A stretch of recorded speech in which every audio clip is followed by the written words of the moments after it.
AMD, Advanced Micro Devices. Now, this stock actually, over the past 5 years, kind of been, of these stocks, it's kind of been meh stock. You know, it's kind of disappointed people over the last 5 years. It's only up 75%. Now, by the way, you know, even a 75% gain over 5 years is pretty dang good. But considering, you know, the other stocks we're sharing in this video here today, it looks kind of like a sleepy performer, right? Now, whenever you think about AMD, the subject of Nvidia comes out, okay? Like, people start thinking about Nvidia. Nvidia's up 1,200% the past 5 years, blowing AMD out of the water when it comes to performance, right? Here's the deal with Nvidia. They got out in front. Like, I'll put it the simplest way possible. They got out in front with the AI chips. They got out in front. And so they beat AMD. You know, if this was a 400 meter, like Nvidia got to a big lead in the first 100 meters while AMD was still in the blocks, right? But now, because of Lisa Su's acquisitions and also what the team has done in the chips they built, now Lisa Su's finally in position to get in the race. And so AMD has now started the race, and now they're catching up rapidly with Nvidia. And I mean rapidly. Like, you look at how far AMD was behind 18 months ago or 24 months ago, and it was like, oh my gosh, like AMD's not even in this race. And now you look at the tech that AMD has out there with the MI350 series, and you're like, okay, AMD's actually in this race now. There's a big, big change that has transpired, right? Now, when it comes to AMD, right, they already have started to accelerate their revenue growth in a great deal. And I think they're going to hit 50% plus type revenue growth, right? But look at this. They went from 2% revenue growth, you know, we can call 6 quarters ago, to this latest quarter, 31%. That's a major acceleration here. Now, I'm looking at analyst expectations. I think they're so bearish. So bearish. Analysts have them growing 27%, 19%, 18%, 24%, 20% over the next 5 quarters. Now, for an average company, that's great, right? And it still would be considered like ultra high growth even, right? At 20% plus clips. But listen, I think they're way low. I think analysts are clueless. I think analysts are 100% clueless. And that wouldn't be the first time. If you've been watching my channel for many years, we know analysts are usually clueless, okay? I'd be shocked if AMD doesn't grow at least a 30% plus clip every quarter. Shocked, okay? The question for me is not, are they going to grow at a 30% plus clip for these next many, many quarters? My main question is, are they going to grow at like a 40 or 50% clip? Because I don't think those are the numbers people are anticipating. Remember, analysts were 100% wrong on Nvidia. 100% wrong. Look what analysts were expecting for Nvidia. When Nvidia really started getting in that AI wave in 23 and into 24, look what analysts were expecting for numbers. They were way too low. And Nvidia would just come out and just blow the numbers out of the water, right? And that's why Nvidia went up 1,200%, right? Because people were like not expecting those numbers, and then they would just come out and just shock people, and it'd be like $1 billion, $2 billion, several $billion better than expected. And the guidance would be several $1 billion ahead of where analysts were at. And analysts were like, what the? That's exactly what's going to happen with AMD, in my opinion. We'll see. Maybe I'm wrong. I don't think I am. I do not think I am, okay? Now, here on the main channel, Financial Education, you know, I put out several videos on AMD that go very in-depth over the past 6 months. You can find those AMD videos on the main channel here and watch those if you want to hear me talk all about the MI350 series and what's coming down the pipe with the MI400 series next year and all those sorts of things, okay? You can get into all that fun. Yeah, okay. Alrighty, next up here, let's go for an honorable mention. Honorable mention, okay? It's a food company, not tech-related. This honorable mention is a food company, and it's a very high growth company, and it's kind of intriguing to me. You know what it's called? It's called Cava. Cava. So picture Chipotle, but Mediterranean food. Cava. Okay. So I've tried it several times now. I tried it in Arizona several times. I tried it we don't have any locations in Vegas yet. I'm sure we'll have some very shortly in Vegas. I tried it in New York City several times. Really good. I'm really impressed. It is a place that I would go to very often. As in very often, I would say like way more often than I go to Chipotle, for instance. Okay. I like it a lot. Now with this Cava, if you look at their revenue growth, it's been pretty extraordinary, right? 27%, 27%, 26%, 36%, 27%, 35%, 38%, 28%, 28%, 20%. Is a 20% plus grower, like quarter in and quarter out. It's an ultra high growth company, which is pretty darn intriguing, and they've got a lot of location expansion over this next decade, essentially, right? Now, The reason I haven't started a position in Cava yet, okay, this one's on my watch list. I haven't bought it yet. I do like it as an ultra high growth company. It's really around the valuation of the company. I look at a forward P of 111.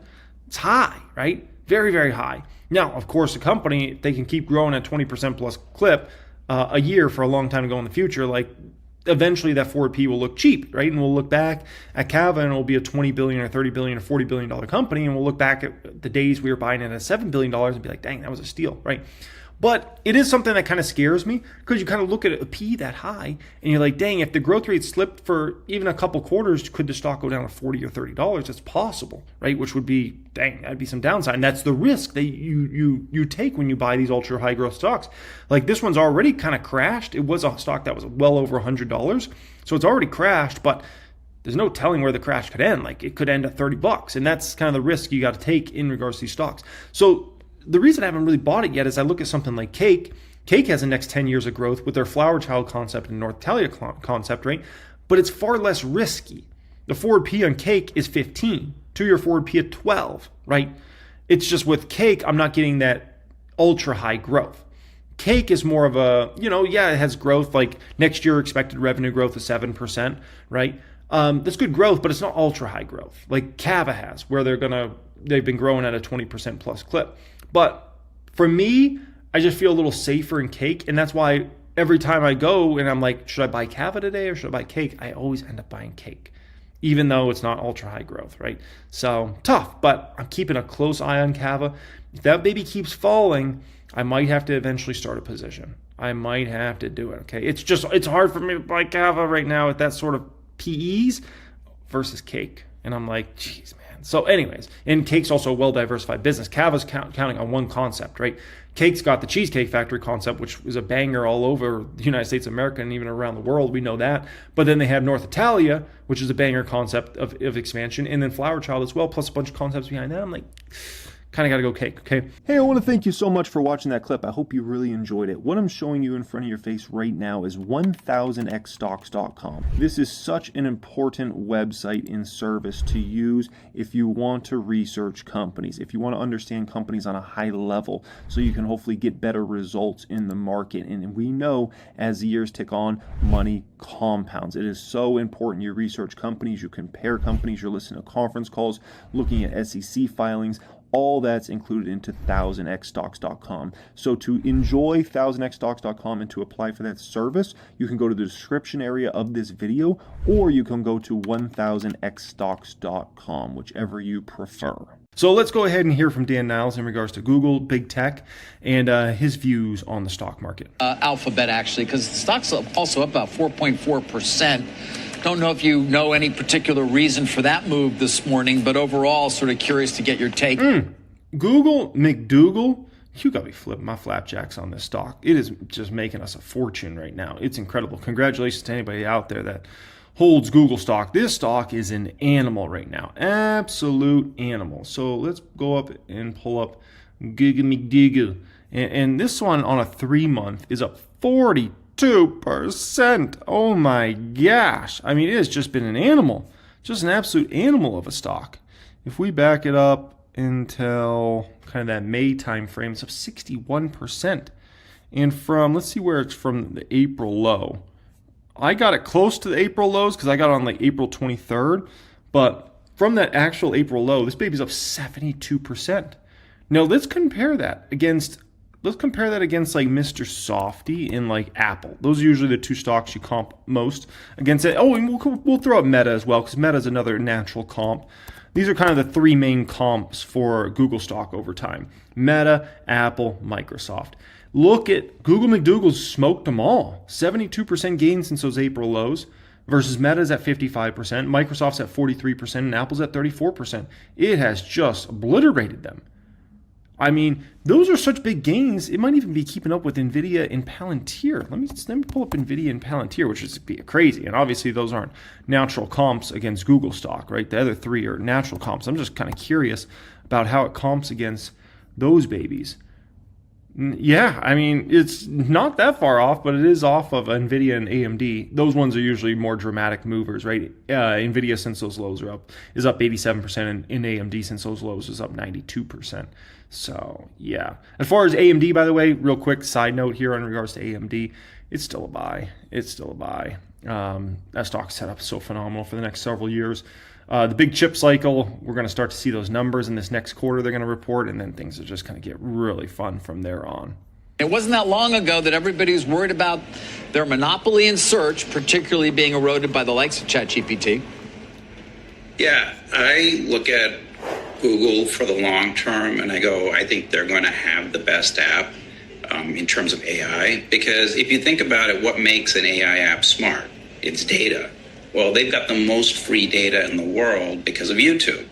And so if you think about what's the most expensive thing to create, it's video.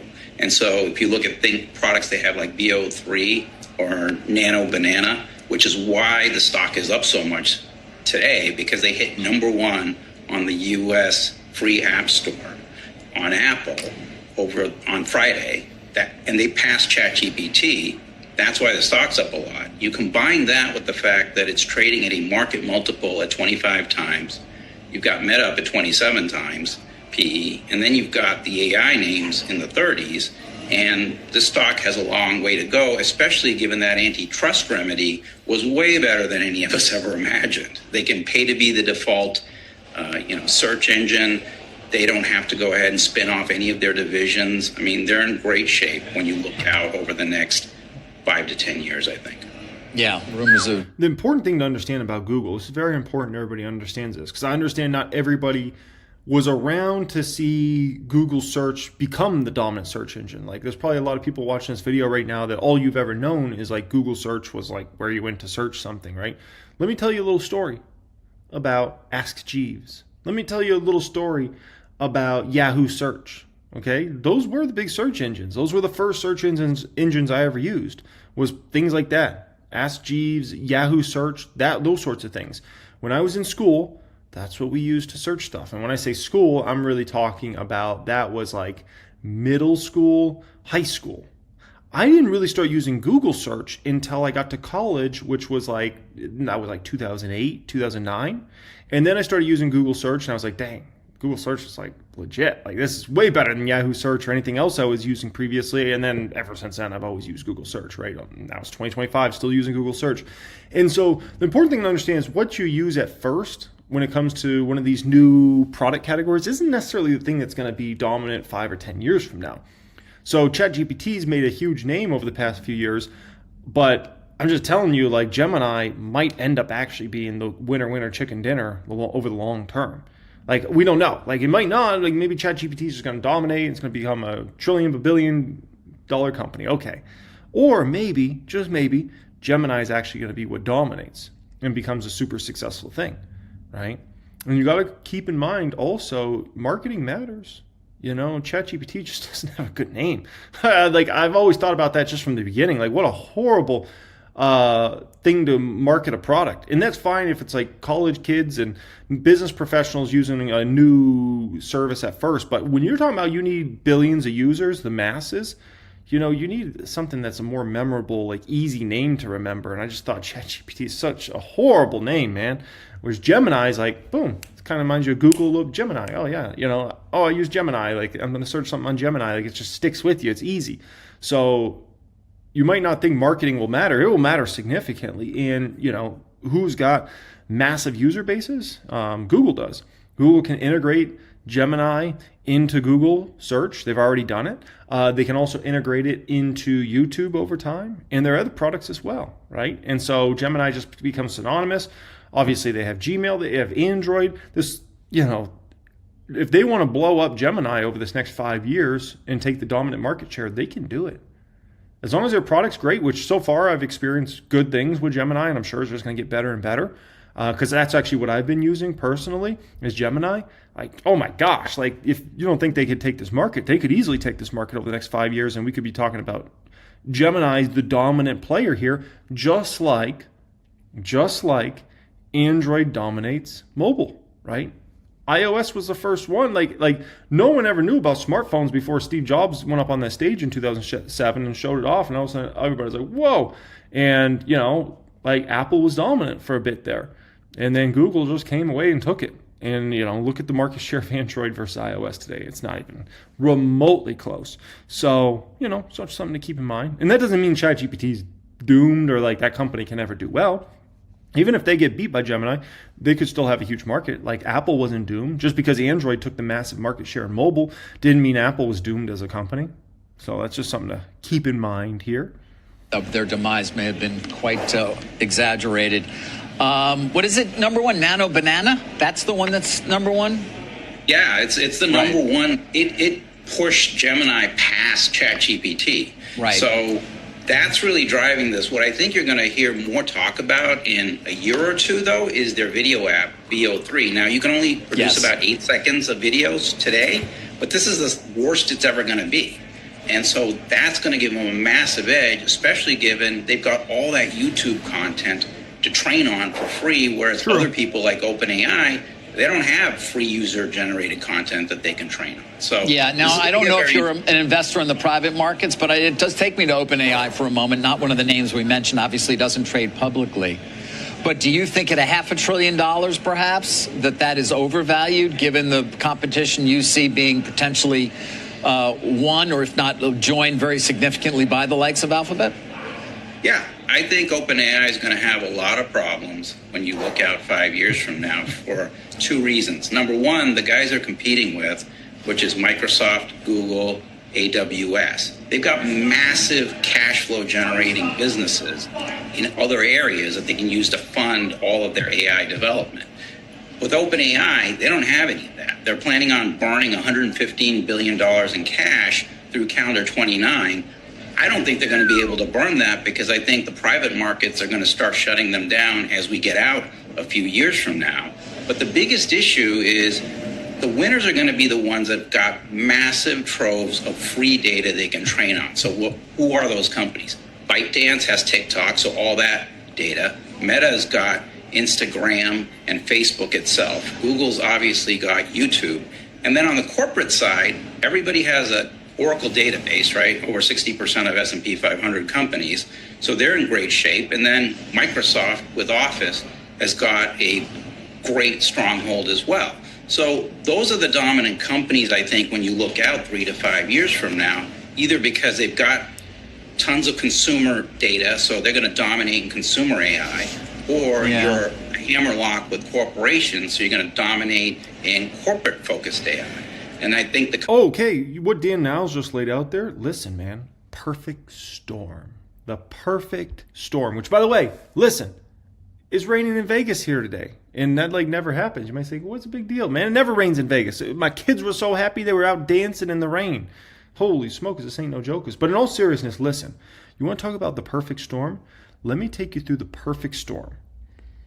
Imagine over the next year or two, right?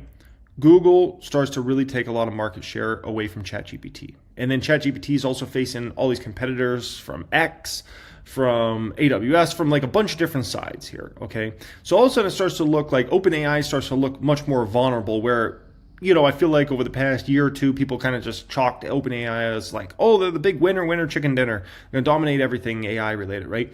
So all of a sudden, let's say a year or two from now, you have a lot of questions. Let's say simultaneously, the market's having a lot of trouble. Let's say, we're going through a correction or a crash in the market. What Dan Niles laid out there about investors shutting down OpenAI for investing big money into, yep, he's 100% right. That could happen. That could very well happen. If the credit market sees up a little bit, and then you have a lot of questions about market share and OpenAI's competitiveness, oh yeah. That aren't in either of those two buckets are going to have a huge problem. Just to follow up on that, a lot of the training, models have been run, Inference is obviously one of the key things, not to mention products. I mean, ChatGPT has been incredibly successful on the consumer basis. Some would argue they've already won to a certain extent. And then obviously moving in the enterprise, many would say it's way too early to write them off in terms of all the different things they can move into. By the way, whether it's social and competing with Meta and on from there, Dan. Well, that's true, but how are you going to fund it? You got to raise a lot of money. You got to raise a lot of money. Now, their revenue growth is pretty significant. Let's not forget. I mean, they're losing a lot of money, but they are, triple-digit revenue growth right now. Absolutely. But we've seen in the past with technology companies, the guy who's out first isn't necessarily the guy that wins, right? I think we all remember Netscape. We remember Yahoo. You can go back to cell phones, right? Nokia had dominant market share at 40% of the total market. True. You had Motorola then. You had RIM, BlackBerry, the Crackberry. Remember that? Oh, yes. You had MySpace and social media. And so I think I'm a big believer that the market's not going up 20% a year forever. Right? I lived through 01, 02. At a certain point, if you look back over the past 3 years, including this year, you will have had from the big five companies, which is the three hyperscalers plus Meta and Oracle, they will have spent $825 billion in CapEx over the past 3 years. The industry probably about $1.2 trillion. It's not too early to say, hey, am I getting any return on that? And if you look at the poster child for that, which you could argue was Salesforce with this whole agentic AI, the stock was at an all-time record high in 2024. It hit a 52-week low in August because, as that MIT study said, 95% of the companies that have been investing into AI have seen 0% return. It's probably an exaggeration to some degree, but at a certain point, the market's not going to say, much like in 1999 when it said every company that said they had an internet business is going to win. People are going to start saying, all right, who are the names that are going to start to dominate? And it's not going to be 10 names. Right. So the question is, where are you in that process? And I think we're getting closer to that as we get into 2026. Fair thoughts around Dan Niles' comments there. So what does that mean for Google stock overall? I would say for Google stock, it means, you got to understand Google right now is trading at a forward P of probably 24 to 25 is my guess. Let's pull up good old Google McDougal here. Okay. So, yeah, trading at a forward P of 24 roughly. Now, keep in mind, Google comes in and beats their numbers a lot, so don't be surprised if that's actually like a 23 or 22 right now, forward P, okay? Here's the thing with Google. You have a lot of room to potentially expand that forward PE. If you become more confident that the AI future is their AI future, if you become more confident in Waymo and that's going to be the dominant robo-taxi network, because keep in mind, if we look out at Google in 2030, you got to understand this is potentially the most dominant company in the world with video, right? With YouTube. Likely still the most dominant company in the world by a large margin when it comes to search, with Google search, right? Still going to be by far and away the most dominant company in the world when it comes to mobile, right? With obviously Android. We know that. This is all in 2030. What company is the most dominant when it comes to robotaxi? I have to say, I think it's going to be Waymo. I think Waymo's set up the best out of everybody. So I think Waymo's still going to be dominating there, right? And there's debates. You could debate the other companies and things like that. That's fine. But I think Waymo's going to win it. And so you got the leader in robotaxi opportunity as well. And then you could say, if they're dominating AI, oh my gosh, like those are 5 of the biggest categories you could possibly imagine. There's a decent probability Google could dominate all 5. You got a company like that dominating all 5, we're probably headed to a $10 trillion market cap long term. Or at least $5 trillion market cap. Let's call it somewhere between 5 and 10 trillion if they really dominate all 5 categories. So you look at it at 3 trillion today, and to be honest, the stock's not expensive. To be honest, the stock is cheap. And if they really do win robotaxi, if they really do win the opportunity of AI, I mean, we're going to be talking about a company that's easily a $5 or $10 trillion market cap. And we could be looking at it right now at 3 trillion and be like, dang, Google stock was so cheap back then. Like, yeah, it made a big move, but we didn't realize how cheap it was at the time. And the more you start looking at it, the more you're like, dang, like this is actually realistic, man, when you start to track all these things.